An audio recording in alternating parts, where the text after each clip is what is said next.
Il-liġi li se tirregola u tissorvelja l-industrija tal-kostruzzjoni li bħalissa qiegħda diskussjoni fil-Parlament biex titwaqqaf l-Awtorità tal-Bini u l-Kostruzzjoni ipass ieħor f'sensiela ta' bidliet li dan il-Gvern qed jagħmel biex jolli l-istandards li bihom irid jimxi l-pajjiż il quddiem fl-10 snin li ġejjin.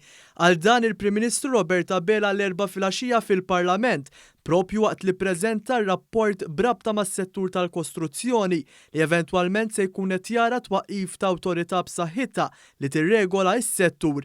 B'ton skiet il-Prim Ministru Abela qal li mhux lest jistenna iżjed għal bidliet meħtieġa. Se jkun hemm ukoll min isaqsi. Mhux aħjar inħallu r-rota tibda ddur iżjed qabel nirregolaw aktar?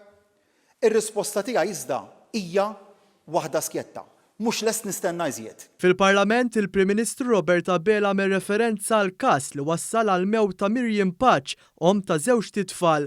Hawnhekk il-Prim Ministru wassal messaġġ ċar daqs il-kristall. Jekk hawn min jaħseb li hu cowboy u li jista' jilgħab bil-ħajja tan-nies, aħjar jaħsibha darbtejn. Ħadd ma hu il fuq mill-liġi. U l-fatt li f'dan il-każ tresqu quddiem il-ġustizzja professjonisti, kuntrattur u ħaddiem jikkonferma dan kollu. Il-Prim Ministru tenna li ħaġa li ħarġet ċara mir-rapport għat twaqqif tal-awtorità kien li pajjiżna kellu bżonn awtorità attrezzata tajjeb u bir-riżorsi u l-kompetenzi meħtieġa biex is-suġġett jingħata l-attenzjoni xierqa. Dwar l-awtorità il-Prim Ministru qal li din se tassorbi l-funzjonijiet li bħalissa huma assenjati lill-Bord li jirregola l-bini u lill-Uffiċċju dwar ir-regolament tal-bini, l-Aġenzija tal-Bini u tal-Kostruzzjoni u l-Bord għall-Bennejja filwaqt li se toħroġ linji gwida u metodoloġiji u prattika tajba u regolamenti maħsuba biex jitjiebu il-prattiċi tal-bini u l-kostruzzjoni f'Malta u tara li dawn jiġu osservati.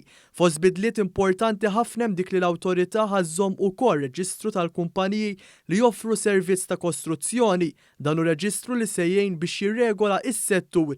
Fid-diskors il-Prim Ministru qal li l-ħidma ta' dan il-Gvern fil-qasam ma bdiċ issa u l-infurzar qed isir. Ma qadniex nistennew it-twaqqif tal-awtorità biex insaħħu l-unit responsabbli mill-osservanza tar-regolamenti fih dan l-aġenzija li diġà teżisti għall-bini u l-kostruzzjoni. Fl-aħħar xhur irdoppjajna n-numru ta' uffiċjali tal-aġenzija għal dan il-għan.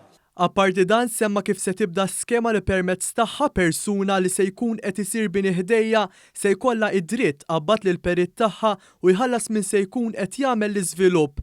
Intant il-Prim Ministru qal li diġà ta' direzzjoni lill-Ministru għall-Ambjent Aron Farrugia u s-Segretarju Parlamentari għall-Artijiet Chris Saġus biex jistieden lill-Oppożizzjoni tinnomina hi wieħed mill-membri li se jpoġġu fuq il-bord ta' din l-awtorità ġdida biex din ukoll tkun parti minn dan il-proċess.